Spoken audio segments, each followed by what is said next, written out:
Hello friends, एक नई कहानी के साथ। पितृ श्राद्ध। माथे का पसीना अपने दुपट्टे से पोंछती हुई सुनैना किचन से निकल कर आई और अपने कमरे में रखे सोफे पर धम से बैठ गई। थकान से पूरा शरीर दर्द कर रहा था उसका। सितंबर का महीना था और पितृ पक्ष चल रहे थे। आज उसके ससुर जी का श्राद्ध भी था।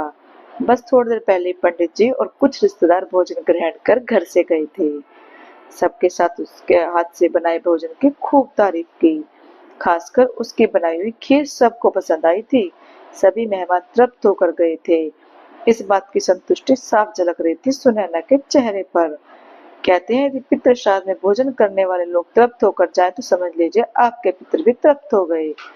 चलो जरा खीर चखी जाए। मैं भी तो देखो कैसी बनी है खीर, जो सब इतनी तारीफ कर रहे थे। बुदबुदाते हुए सुनैना एक कटोरी में थोड़ी सी खीर लिए वापस अपने कमरे में आ गई। ड्राई फ्रूट से भरी हुई खीर वाकई बहुत स्वादिष्ट बनी थी। वैसे सुनैना को मीठा ज्यादा तो पसंद नहीं था।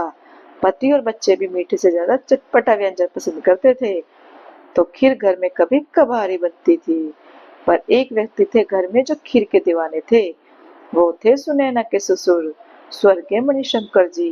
वे अक्सर अपनी पत्नी उमा से खीर बनाने को कहा करते और उमा जी भी खूब प्रेम से उनके लिए खीर बनाया करती। किंतु उमा जी के स्वर्गवास के बाद सब बदल गया। एक बार मणिशंकर जी ने सुनैना से कहा, बहू थोड़ी खीर बना दे, बहुत जी कर रहा है खीर खाने को।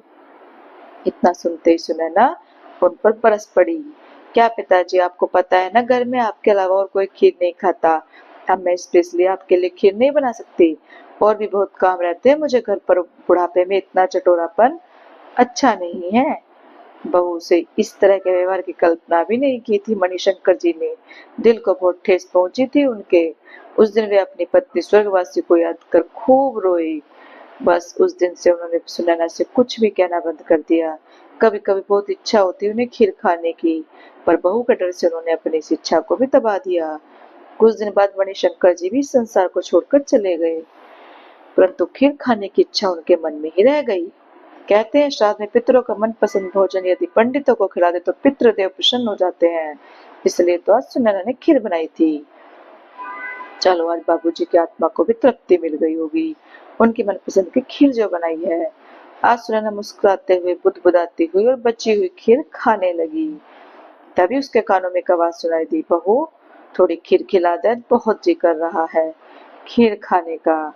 एक बार, दो बार, कई बार ये आवाज सुनैना के कानों में गूंजने लगी। ये उसके ससुर जी की आवाज थी। सुनैना थर थर कांपने लगी। उसने सुना था कि पितृ पक्ष में पितृ धरती पर विचरण करते हैं। डर के मारे सुनैना के हाथ से खीर की कटोरी छिटक कर जमीन पर गिर गई। उसने दोनों हाथ अपने कानों पर रख दिए। उसे अपने ससुर जी से किया हुआ दुर्व्यवहार याद आ गया। अनायास ही उसकी आंखों से पश्चाताप की अश्रुधारा फूट पड़ी। अब कमरे में एक अजीब सी शांति थी। सब कुछ एकदम शांत अशांत था। तो बस सुनैना का मन अब ये जान गई थी कि जो तृप्ति आप एक मनुष्य को उसके जीते जी दे सकते हैं, वो तृप्ति आप उसके मरणोपरांत हजारों दान पुण्य पूजा पाठ से भी नहीं दे सकते। इसलिए बुजुर्गों की जीते जी सेवा मरणोपरांत श्राद्ध क्रम से बहुत बेहतर है।